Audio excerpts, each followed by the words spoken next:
Hello guys. So today we're going to be talking a little bit about knife legality and certain restrictions that apply to certain areas, but mainly we're going to be talking about how things go across the board today, like regardless of where you're at.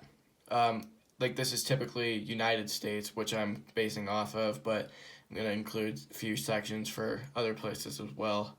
So to start off, we have like a selection of knives that you would probably typically see, and knives that are good users as well.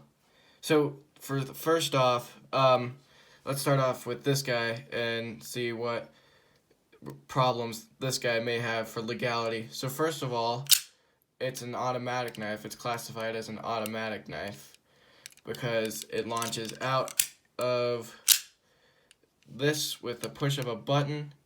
And then the second part is that the blade is longer, I would say, than 3.5, like right at 3.5 inches. Where some places you can only have 3-inch knives and stuff like that.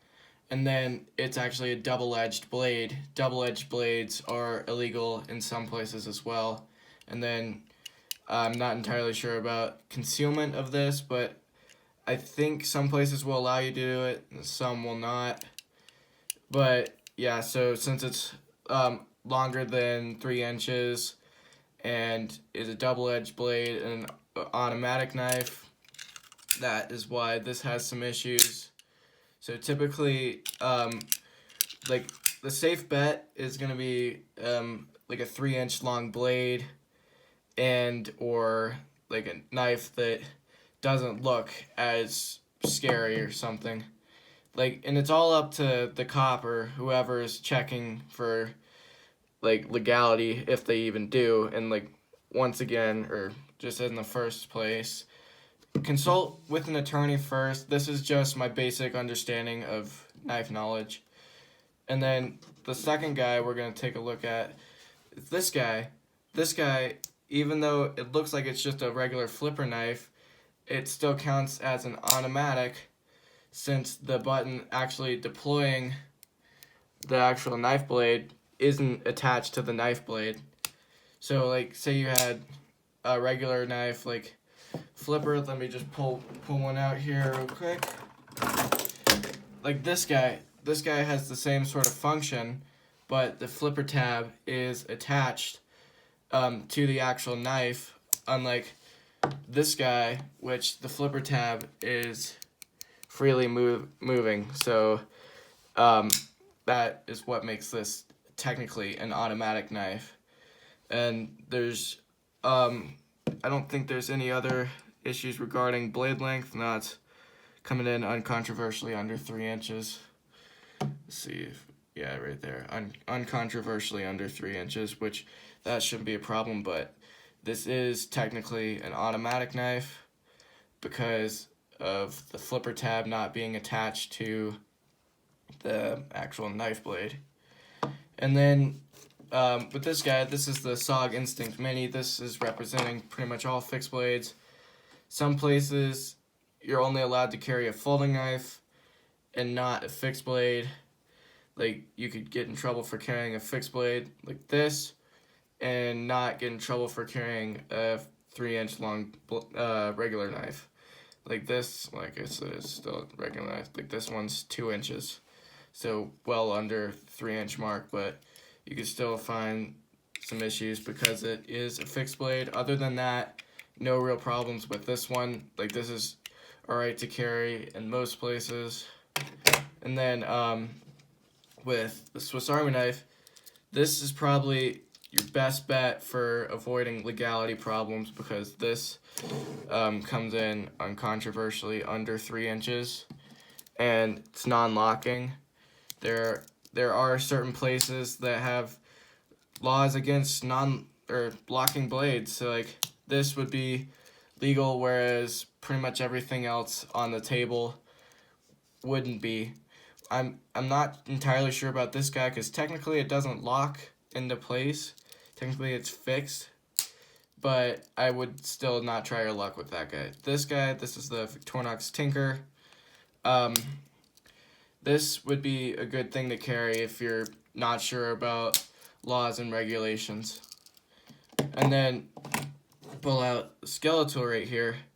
The problem with this guy is that it has a locking blade, where certain places like in the UK, locking blades, they don't like unless you're actually like using it for work or something like that.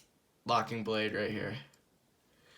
And that is the main issue regarding with the Skeletal and a few other mainly just locking blades. And then this guy right here, the Spyderco Tenacious.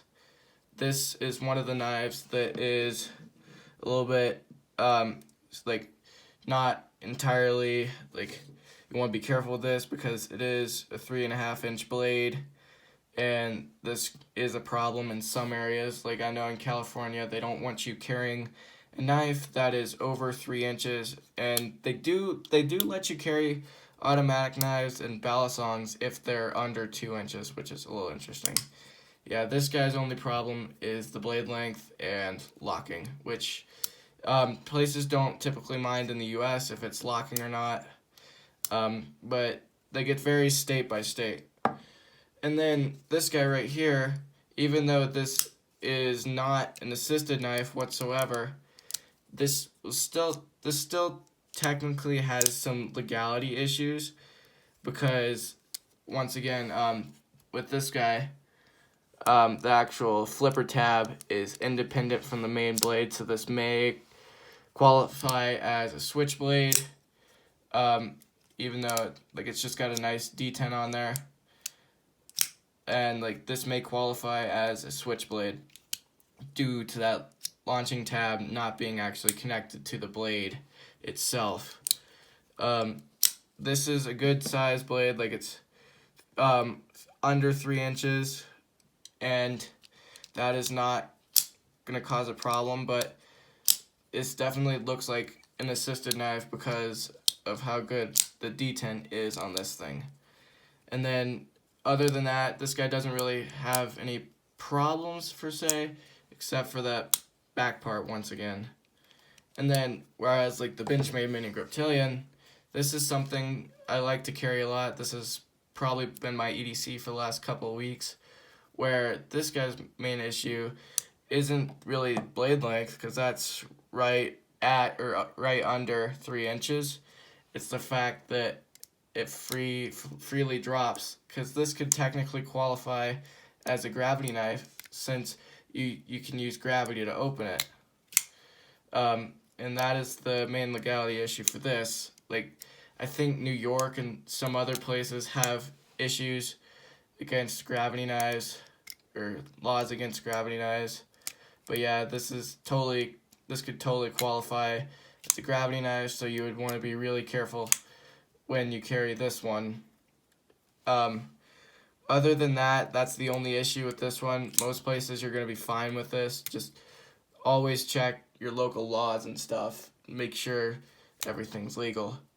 So this has just been a little example of what is legal and what isn't legal in certain places. Like I know some places they don't even want you to really carry a knife at all, and some places it doesn't even matter. Like I know Colorado's laws are 3.5 inches or less, and no ballistic knives, which is pretty much fair because it's a knife like this, but the blade literally just, instead of stopping, it goes all the way out and probably shoots into a wall or something. Like this, I could completely be fine carrying, whereas if a ballistic knife like that's like 2 inches, that would be a no-no.